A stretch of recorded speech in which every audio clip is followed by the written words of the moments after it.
जी हां दोस्तों, शपथ के अगले ही दिन थलपति की मोदी को चेतावनी, इंडिया गठबंधन तोड़ नहीं पाएंगे, मेरी सरकार धर्मनिरपेक्ष पंथ निरपेक्ष। राहुल ने बजाई ताली। स्वागत है आप सभी का। आप देख रहे हैं द राजनीति का विशेष सेगमेंट खबर और विश्लेषण। मैं हूं जब्बार खान। दोस्तों, क्या इन 5 राज्यों के विधानसभा चुनाव में जानबूझ करके केरला और तमिलनाडु को चुनाव के दौरान जीतने के लिए टारगेट नहीं किया गया बीजेपी की तरफ से? क्या सारा फोकस बंगाल और असम पर करके ही 3 राज्यों में सरकार बनाने का ही था? मगर चुनाव के बाद इंडिया गठबंधन तोड़ने की वो कौन सी कोशिश भारतीय जनता पार्टी की तरफ से चल रही थी, जिसे राहुल और थलपति ने मिलकर के अपनी रणनीति से उसे तहस नहस कर दिया। लेकिन बतौर मुख्यमंत्री सीएम की कुर्सी पर बैठ करके पहले ही दिन जो कुछ कहा, उसके मायने क्या है? दोस्तों, सीधे सीधे खबर आपको दिखाते हैं।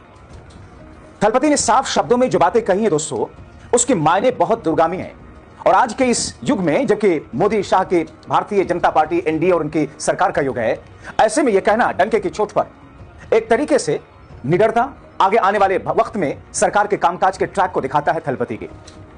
वो क्या कहते हैं? उन्होंने भारतीय जनता पार्टी की सबसे कमजोर कड़ी और सबसे दुखती हुई रग पर उंगली रखी है, जिससे बीजेपी भड़क सी उठी है। उन्होंने कहा कि मेरी सरकार किसी धर्म को ऊपर रखकर, किसी धर्म को नीचे रखकर के काम नहीं करेगी। मेरी सरकार पंथ निरपेक्ष, धर्म निरपेक्ष है, सबके साथ समान व्यवहार, समान विकास करेगी। हमारा गठबंधन अटूट है, कोई इसे तोड़ नहीं सकता।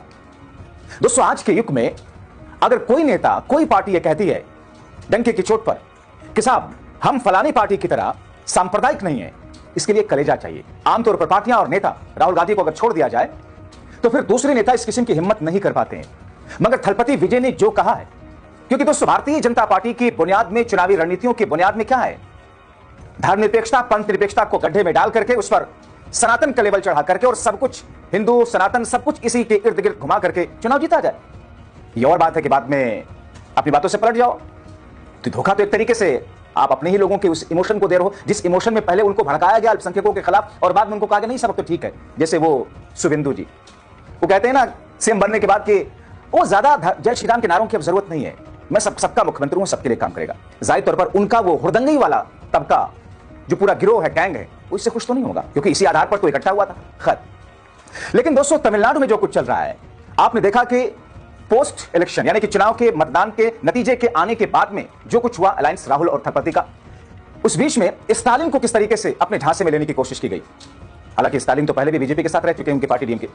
अब दोस्तों यहां तक तो थलपति ने जो अभी कहा वो तो फिर भी ठीक था, सीधा और सटीक था, नर्म व्यवहार था। मगर मोदी ने इंडिया गठबंधन को लेकर जो कुछ कहा, उस पर थलपति ने अपने अंदाज में जो प्रहार किया आपको सुनाते हैं। मगर सबसे पहले प्रधानमंत्री नरेंद्र मोदी जी का भाषण सुन लीजिए। वो कौन सा क्या घोपने की बात कर रहे हैं दोस्तों, किस तरीके से